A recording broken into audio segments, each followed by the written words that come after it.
यहाँ प्रश्न है कि क्या परमात्मा का शरीर के साथ संबंध नहीं होता? होता है, परंतु उसका संबंध किसी विशेष शरीर से नहीं, उसका संबंध सभी शरीरों से है। जैसे कि भगवत गीता में कहा, इदम शरीरम कौन्तेय क्षेत्रमित्यभिधीयते एतद्यो वेत्ति तं प्राहुः क्षेत्रज्ञ इति तद्विदः क्षेत्रज्ञं चापि मां विद्धि सर्वक्षेत्रेषु भारत क्षेत्रज्ञयोर्ज्ञानं यत्तज्ज्ञानं मतं मम। यह शरीर क्षेत्र है और इसको जो जानता है वह क्षेत्रज्ञ है।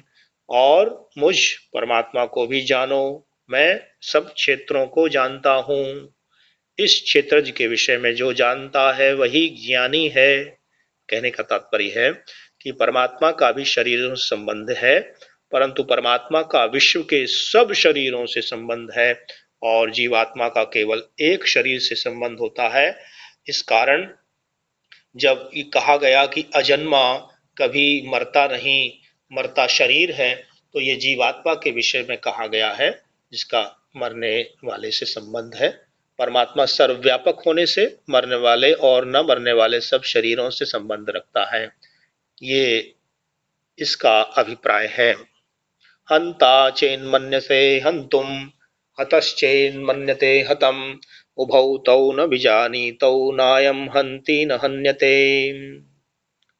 मारने वाला यदि आत्मा को मारने का विचार रखता है और मारे जाने वाला समझता है कि आत्मा मारा गया है, तो दोनों ही उसको जीवात्मा को नहीं जानते हैं।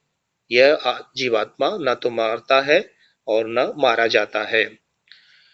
अणोरणीयान् महतो महीयान् आत्मा अस्य जन्तोर्निहितो गुहायां तमक्रतुः पश्यति वीतशोको धातु प्रसादान् महिमानमात्मनः। यह अणु से भी सूक्ष्म है और जगत की बड़ी से भी बड़ी वस्तु से बड़ा है। आत्मा के शरीर की गुहा में यह स्थित है। उस गुहा में अक्रतु अकर्ता को देखता है और देखने पर शोक रहित हो जाता है। उस पर उस महान आत्मा का अनुग्रह हो जाता है। आसीनो दूरं व्रजति शयानो याति सर्वतं कस्तं मदामदं देवं यदन्यो ज्ञातुमर्हति। वह ठहरा हुआ भी है और दूर तक गया हुआ भी है, एक स्थान पर लेटा हुआ है और सब स्थान पर है। कौन उस देव परमात्मा को जो आनंदित है और अमद अभिमान रहित है जान सकता है, मेरे सिवाय, उस महात्मा के सिवाय जिसे परमात्मा गुहा में दिखता है, अर्थात आत्मा उस परमात्मा को जानता, दर्शन करता, देखता है। इस मंत्र में दो तत्वों का वर्णन है।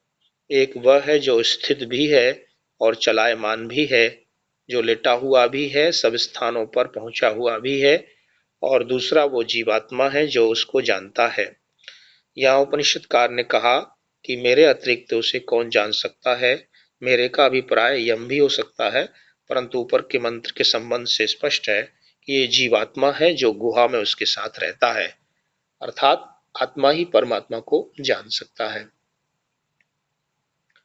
अशरीरं शरीरेषु अनवस्थेषु अवस्थितं महान्तं विभुमात्मानं मत्वा धीरो न शोचति। शरीर में शरीर रहित है, अस्थिर वस्तुओं में स्थिर है, उस महान विभु आत्मा को जानकर धीर पुरुष शोक से परे हो जाता है।